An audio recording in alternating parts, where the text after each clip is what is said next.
So in our lesson it said, at first everyone was clearly following the same path as far as the large boulder at the fork. But at that point they parted company.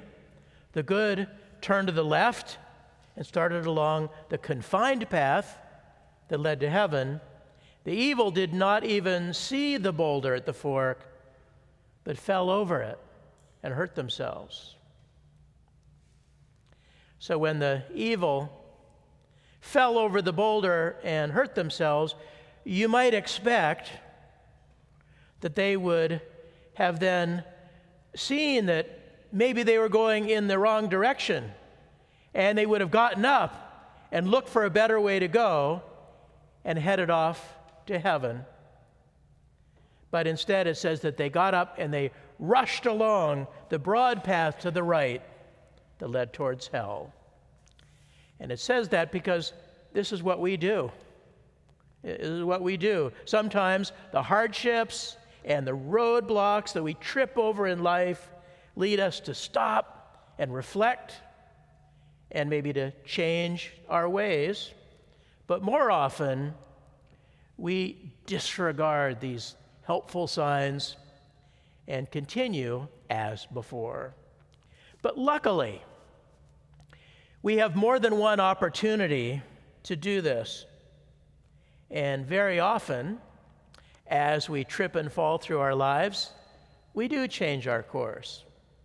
So our topic this morning is the process that is involved in this Lord's parable about the broad way and the narrow way, and also about the teachings in Deuteronomy about his blessings on the good and curses on the evil. This process that we go through divides people, but it also unites people, and it does it in different ways repeatedly throughout our lives. In the parable in Matthew, there is no boulder in the road, and instead there are the two gates, a narrow gate and a wide gate, leading to a narrow way and a broad way. And the wide gate is the most obvious one. The broad way is, of course, the one most traveled. And the choice of gates and ways divides the people, the crowd of people that are moving through them. And there are many stories in the Word that are like this, from Moses' stark choice between blessings and cursing, to different parables like the wise virgins and the foolish virgins, or the way that the Lord will divide the sheep from the goats and the wheat from the tares, and the good fish that are caught up in the dragnet from the bad ones. And he even says himself in Luke, he says, "Do you suppose that I came to bring peace on earth? I tell you, not at all, but rather division." And the division that he's talking about is not the selection of the best among the good or the kindest among the kind, but a judgment between good and evil, between the saved and the condemned. Now, in this political season, there's no need to point out how troubling polarization is to many of us. One of the great frustrations of politics is that they polarize and divide the nation, when what we're actually looking for is leadership that will unite the nation. Ukraine's Zelensky, this past week at the United Nations, pleaded with them for us to unite the world and not divide it. And yet, when it comes to our internal politics, our politicians can't help but divide. They dwell endlessly on the great harm that will occur if their opponent is elected. They characterize the other's views in the most extreme terms, while describing their own views as normal and rational. And having done this, they then go on to say that they will unite the nation. It seems as though there must be something deeply wrong with a system that polarizes and divides this way. And it's even worse when we realize that this isn't actually a bug or a flaw in the system. Instead, this is actually how the system is designed to work. In other words, polarization is a feature. It's a feature. It's not a bug. This is how it's supposed to be.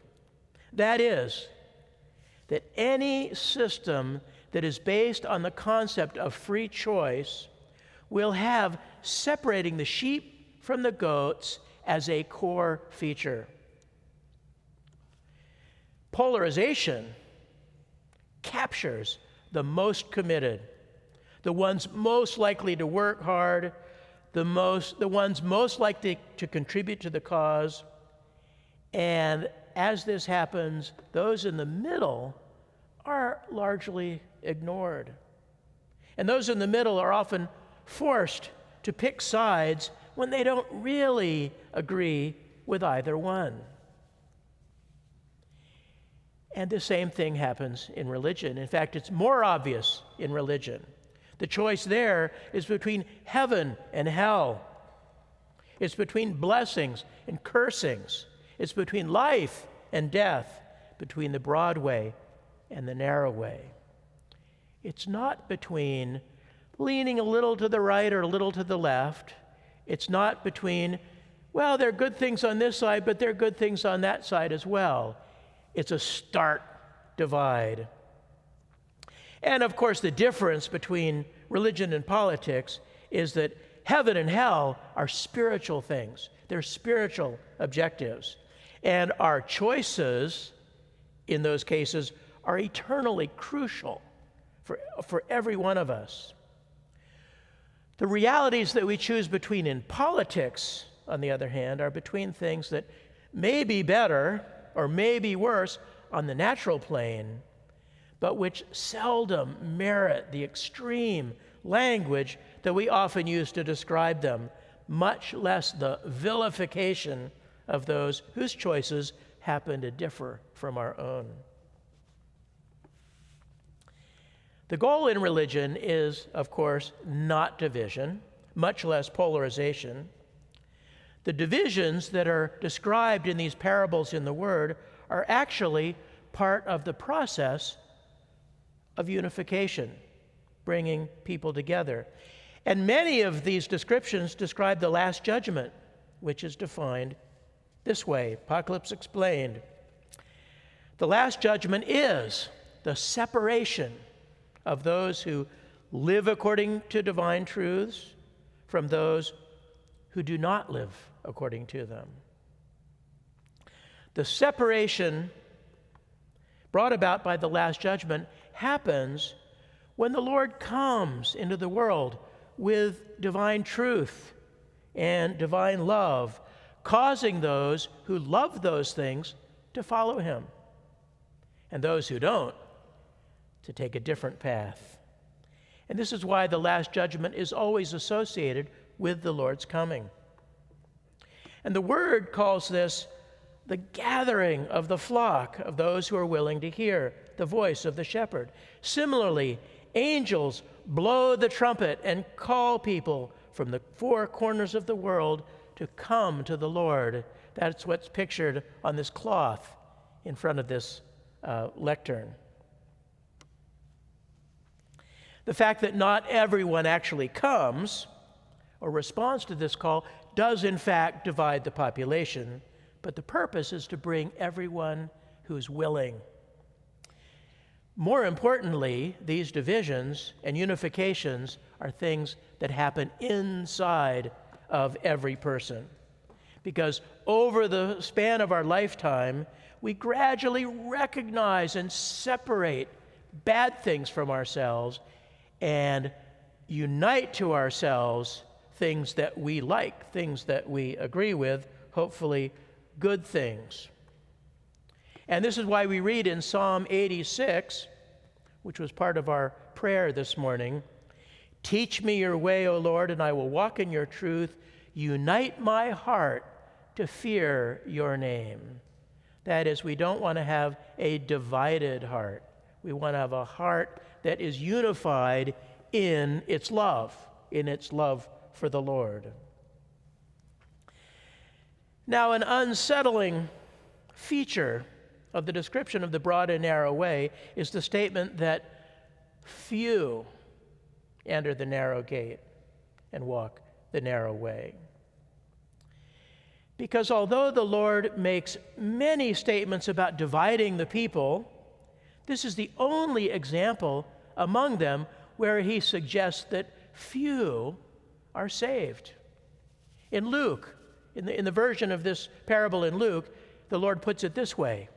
One said to him, Lord, are there few who are saved?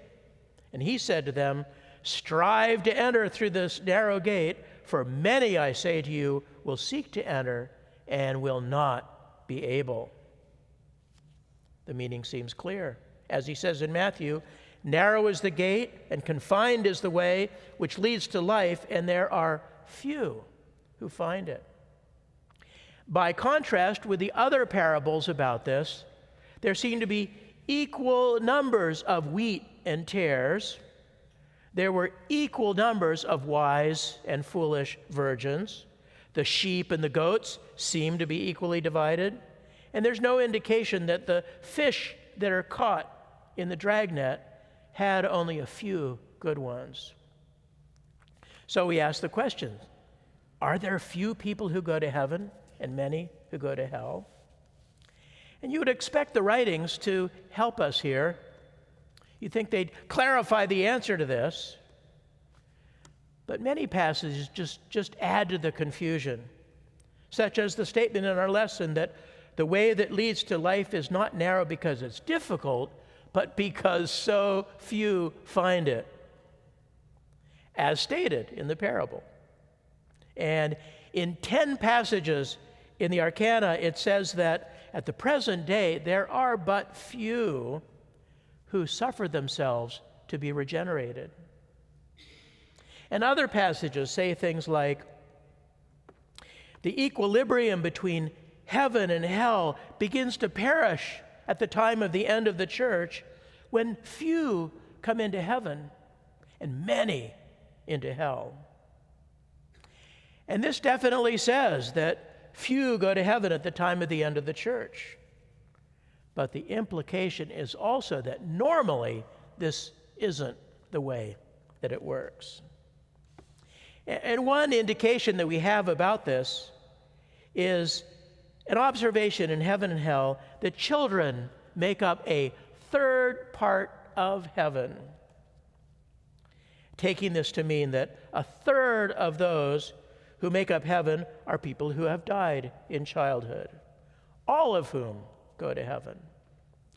Now, I don't expect that Swedenborg means those numbers to be exact or anything, but it is definitely saying that the great majority of those in heaven are people who have lived to adulthood and chosen heaven. And so we can be sure that many go to heaven and not few. So when we think about the teaching that few find the narrow gate and that few walk the narrow way, we're not necessarily saying that literally few people enter heaven. And most people intuitively understand this, realizing that the point of the parable is that we need to make an effort to find the gate and to walk the Lord's way. Because if we pay no attention, if we just do as we please, or if we just follow the crowd, we will trip over the boulder where the road divides, we'll hurt ourselves, and we'll rush off on the broad way. And the word few in the word can be understood as relating to our power to receive good from the Lord. We read in the Arcana Celestia, divine good which emanates from the Lord is shared with all in heaven, with all in particular and all in general, but everywhere according to the capacity to receive it. For there are some who can only receive little, and there are those who can receive much. Differences in that power are what are meant by a large number and a few. So the statement about the few who find the gate would seem then to be talking about the few who are able to receive that power from the Lord. But it's actually saying that it is our power that is few. That is, that we only have a little power of our own, or that we cannot find the gate without the Lord's help, because without the Lord's help, none of us will find that gate. Still, the literal idea of few and many has a lot of literal truth to it. Our desire to do what everyone else is doing can lead us on the broad path.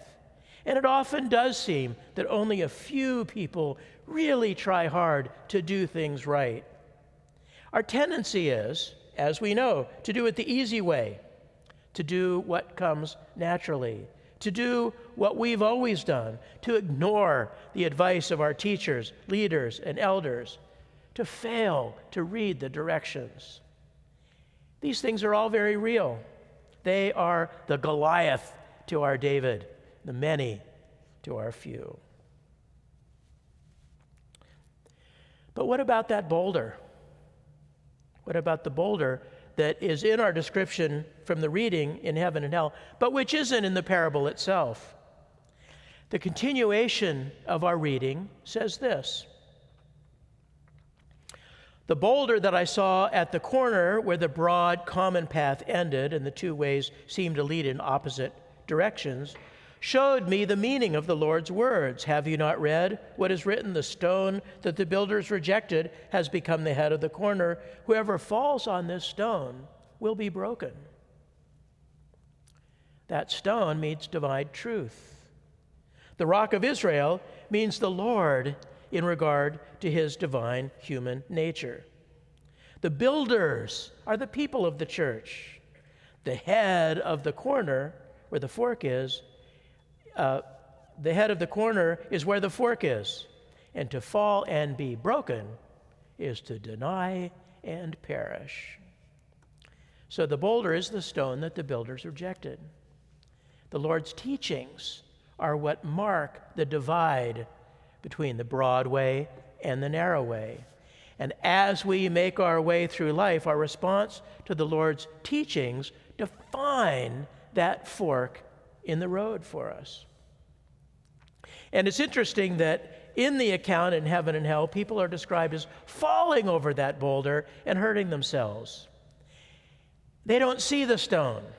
They don't acknowledge the stone. And the meaning is, they don't see the truth. They don't see the love within the Lord's words.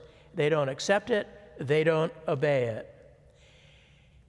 And people often complain that the Lord's words on topics such as those having to do with morality can be harsh, and the words can seem hurtful. But we know the Lord isn't the cause of the hurt, because his goal is to warn us away from the pain that goes along with following the broad way, where all of us will trip and fall over the stones of truth that we don't see. Because not seeing them doesn't mean that they won't hurt us. Not seeing them does not prevent the pain that evil inherently causes. Because the wisdom of following the narrow way isn't immediately obvious to everyone. All the attractions and compulsions of the world lead us along the much broader path. And these things are things that aren't necessarily bad. There's nothing wrong with most of them. But they distract us from our true purpose. But the happy thing, the fortunate thing, is that there's not just one fork in the road. The truth is that we are faced with these diverging paths virtually every day. And few of us find them at first. And we can say, well, most people don't find them in any particular instance. But hopefully, many or most of us will find them in the long run over the course of our lives. We have lots of chances. And this is the way that the Lord divides us, dividing the sheep from the goats and distinguishing right from wrong within each one of us. And this is why he said he came into the world to bring division and not peace, as we quoted above. Still, the end goal is peace. It's not to divide us, it's to unite us. Because everybody is united who has charity. Everybody is united who has the same purpose. Everyone is united who serves the same God. And this is something that politicians hope for and love to promise, but which they can seldom achieve. The Lord, however, will not fail to bring unity. He will not fail to do what he has promised. He will open our eyes to the truths that can guide us along the path to peace. Being clear about what the Lord teaches may sometimes seem to divide us, but it actually leads to unity. The forks in the road that all of us encounter as we walk the path of our life are just part of a process that leads towards the blessings and away from the curses that Moses spoke about in Deuteronomy. He said, "If you diligently obey the voice of the Lord your God, blessed shall you be when you come in, and blessed shall you be when you go out." Amen.